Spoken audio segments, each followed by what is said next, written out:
Welcome to something short and sweet in the Parsha this week, Parshas Acharie Kedoshim. Acharie contains the service of the Kohen Gadol in the Beis Hamikdash on Yom Kippur. Kedoshim is host to that great mitzvah of Kiddush, Hashem, sanctification of the name of God.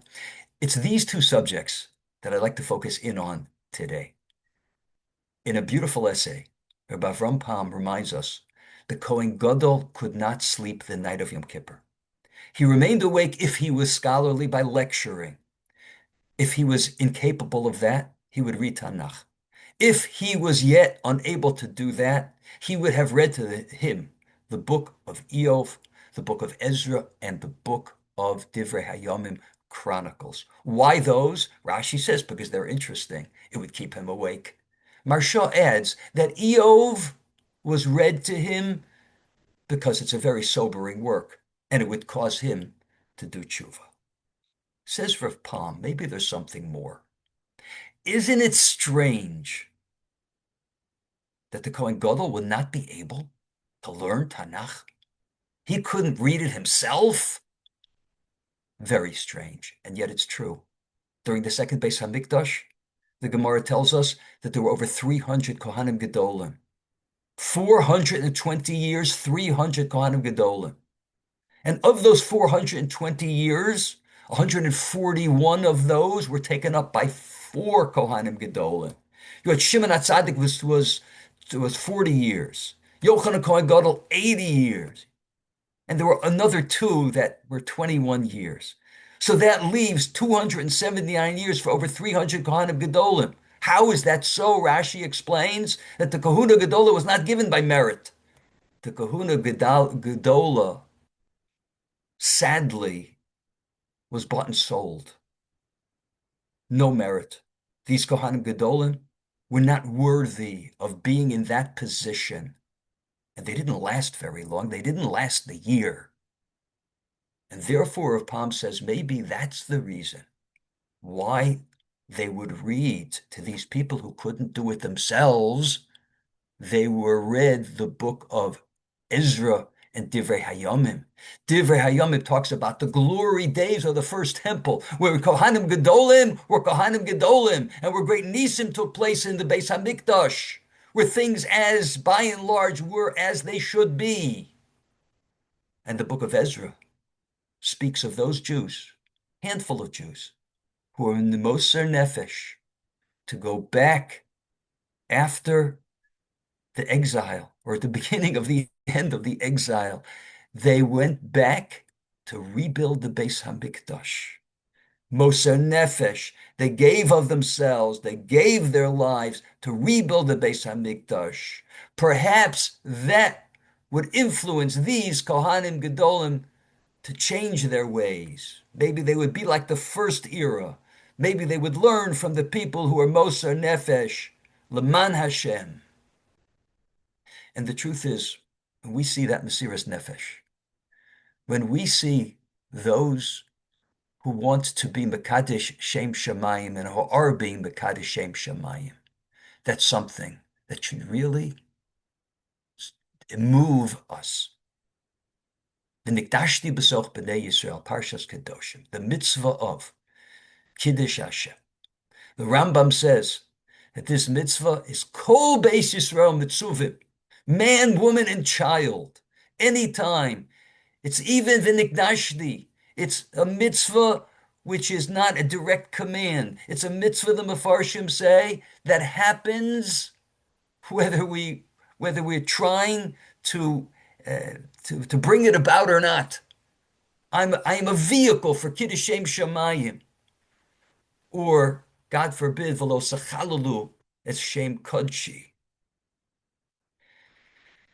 Chasam Sofer makes reference to a Gemara that says that at the time of Hananiah, Mishael, Azariah, remember they were thrown into the furnace. They wouldn't serve the idols of Nebuchadnezzar. Thrown into the furnace. Great Kiddush Hashem. We often make reference to that amazing story, those great people. So the Gemara says that after that incident, Hananiah, Mishael, and Azariah drowned in a pool of saliva. What does that mean? So Rashi explains that because of the response or lack of a response of other Jews to the Kiddush Hashem of Hananiah, Mishael, and Azariah, the nations of the world said, "What is wrong with you people? You have such a good God. Look, they just saved Hananiah, Mishael, and Azariah, and you don't respond to that? You don't serve God on a higher level. You haven't done tshuva. You haven't come back to God. What is wrong with you?" And that's why the Chassam Sofer says, look at the way the pasuk is phrased. V'lo sechalelu Hashem kodshi. Don't profane my name. V'nigdashti b'soch b'nei Yisrael. Because when there is a Kiddush Hashem, that serves up an opportunity for the rest of Klal Yisrael to sanctify the name of God. Look what Hananiah, Mishael, and Azariah did. This week, for many Jews, was a very difficult week. In the land of Israel, they observed Yom HaZikaron. Some of us are very detached from this. It's a different world. Perhaps it's a different hashkafa. But there were a lot of Jews and a lot of pain, and a sea of pain this week, Yom HaZikaron. And I spent some time trying to tap into that, trying to connect to it. And I was listening to the remembrance of the one family organization, which for years and years, for decades now, has taken care of terror victims.